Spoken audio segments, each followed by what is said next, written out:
ماذا لو أخبرتك أن هناك قصراً لا يفتح إلا لمن فهم دروس الحياة واحداً تلو الآخر، وأن شاباً ظن أن الذكاء يكفيه لتجاوز الصبر، فوجد نفسه تائها في ظلام الحكمة؟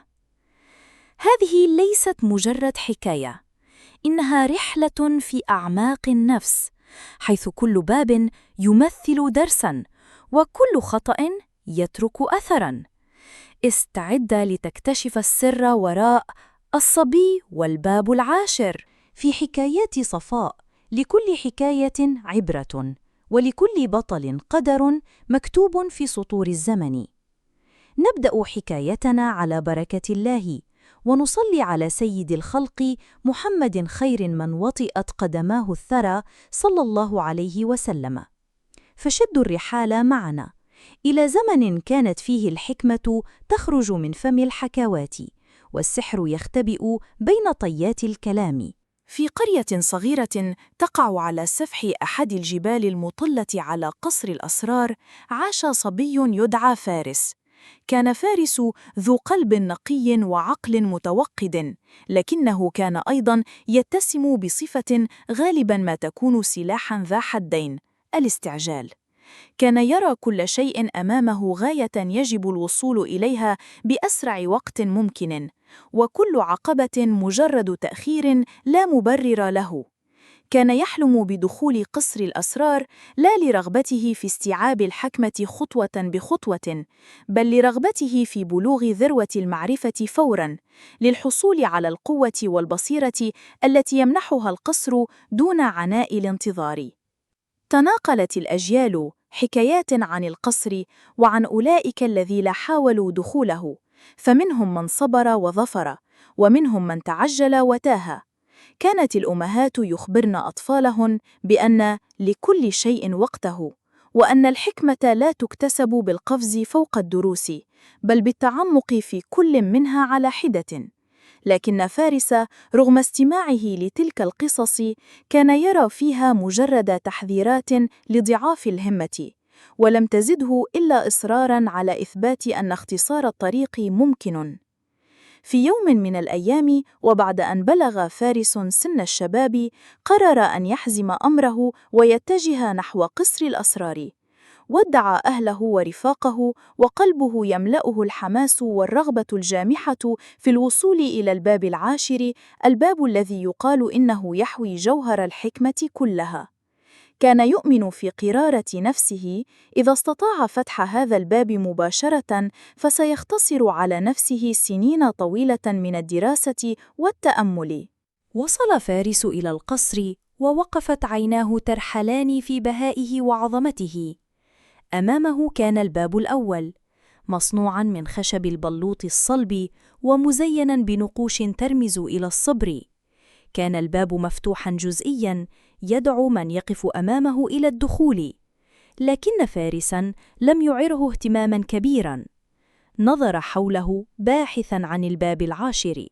لم يكن الباب العاشر مرئياً من المدخل، فقد كان يقع في عمق القصر، يتطلب المرور عبر 9 أبواب أخرى للوصول إليه.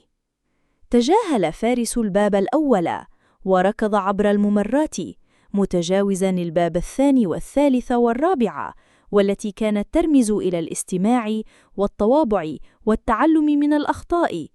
كل باب كان يحمل علامة أو لغزاً بسيطاً يمكن حله بالتركيز والتفكير الهادئ، لكن فارساً كان يرى فيها مضيعة للوقت. كان يعتقد أنه يمتلك القدر الكافي من الذكاء لتجاوز هذه البدايات الساذجة. وصل إلى منتصف القصر، حيث وجد الباب الخامس المزخرف برموز الاعتدال. كان الباب ضيقاً، يتطلب من العابر أن يميل بجسده قليلاً ليمر، كأنه يدعو إلى التخلي عن الغرور والتكبر. لكن فارساً متعجلاً حاول أن يندفع بقوته، فارتطم بالباب وسقط أرضاً، لكنه نهض بسرعة وتجاوزه دون أن يستوعب الرسالة. كلما تجاوز فارس باباً دون فهم، قد كان القصر يزداد تعقيداً. الممرات بدأت تتشابك، والأضواء الخافتة تحولت إلى ظلام دامس في بعض الأحيان. بدأت الأبواب تتشابه، واختفت العلامات الواضحة التي كانت ترشد الزائر. وصل إلى منطقة حيث وجد مجموعة من الأبواب المتشابهة. لم يكن يعلم أيها الباب السابع أو الثامن أو التاسع. كل باب كان يبدو مغلقا بإحكام، وكأنها تطلب مفتاحا خاصا أو لغزا معقدا لحله. فارس الذي كان يعتمد على سرعته وحدسه وجد نفسه في ورطة حقيقية. لم يعد هناك اتجاه واضح ولا علامات تدل على الطريق. حاول فتح الأبواب بالقوة، فارتدت عنه الأيدي وأصيب باليأس. تذكر ما سمعه عن أهمية فهم كل باب، لكنه الآن قد كان تجاوزها جميعاً. أدرك أن القصر لم يكن مجرد متاهة من الأبواب، بل كان سلسلة من الدروس المتصلة، كل درس يمهد للذي يليه. في محاولة يائسة، حاول فارس عودة إلى الأبواب الأولى، لعله يجد الإجابة، لكنه اكتشف أن الممرات التي عبرها قد تغيرت وأصبحت تؤدي إلى أماكن غير مألوفة. الأبواب التي تجاوزها سابقاً دون اهتمام بدت الآن كأنها اختفت تماماً. كان قد ضاع داخل القصر، لا يستطيع التقدم ولا يستطيع العودة. كل شيء حوله أصبح غامضاً ومبهماً، كأن القصر يعاقبه على استعجاله وعدم احترامه لطقوسه. بدأت عيناه تدمع من الإرهاق والندم. كان القصر الشامخ الذي حلم به قد تحول إلى سجن مظلم. أدرك أن الباب العاشر لم يكن مجرد باب مادي، بل كان ذروة فهم لكل الأبواب التي سبقته. كان يعتقد أنه سيصل إلى الحكمة بالقفز، لكنه الآن وجد نفسه في فراغ بلا حكمة ولا حتى طريق للعودة. وبعد ليال قضاها فارس تائها في أروقة القصر المظلمة، يطارده شبح الندم، جلس منهكا على أرض باردة. رفع رأسه فرأى نورا خافتا يأتيه من بعيد. زحف نحو النور ببطء، ظنا منه أنه مخرج. وصل إلى غرفة صغيرة، ليست بابا بل شقا في الجدار، بالكاد يسمح بدخول ضوء القمر. عبر الشق ووجد نفسه خارج القصر، على بعد مسافة قصيرة من الباب الأول الذي تجاهله في البداية. نظر فارس إلى القصر الذي بدا مهيبا وهادئا كما كان من قبل. لم يعد يراه مجرد هدفا يجب الوصول إليه بأسرع وقت، بل رأى فيه معبدا للحكمة يتطلب الصبر والاحترام. أدرك أن لكل شيء وقته، وأن الحكمة الحقيقية لا تأتي بالاستعجال أو القفز على المراحل. إنها تبنى حجارا حجارا، درسا درسا، استيعابا بعد استيعاب.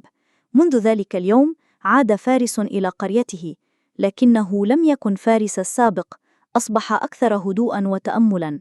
بدأ في فهم أن الحياة نفسها قصر ذو أبواب كثيرة، وأن كل يوم يحمل درسا يجب استيعابه قبل الانتقال إلى اليوم التالي. تعلم أن الأهم ليس الوصول إلى الباب العاشر بأسرع وقت، بل فهم كل باب في وقته والاستمتاع بالرحلة، لأن جوهر الحكمة تكمن في مسار التعلم نفسه، لا في مجرد الوصول إلى وجهته. وعاش فارس حياته يستوعب الحكمة ببطء وصبر، وصار مضرب الأمثال في قريته، ليخبر الجميع بأن الحكمة مثل النهر، لا يمكنك أن تشرب كل مياهه دفعة واحدة، بل تنهل منه قطرة قطرة لتستفيد منها وتنمو روحك وعقلك. وهكذا لم يكن فارس مجرد شاب ضل الطريق، بل أصبح مرآة لكل من حاول اختصار دروس الحياة. تذكروا، الحكمة لا تنال بالعجلة، بل بالصبر والفهم، فكل حكاية تحمل عبرة، ولكل بطل قدر. لا تنسوا دعمنا بلايك واشتراك في قناة حكايات صفاب، لأن كل يوم نروي لكم فيه قصة هو يوم نضيء فيه قلوبنا بمعرفة جديدة. كل حكاية عبرة، ولكل بطل قدر.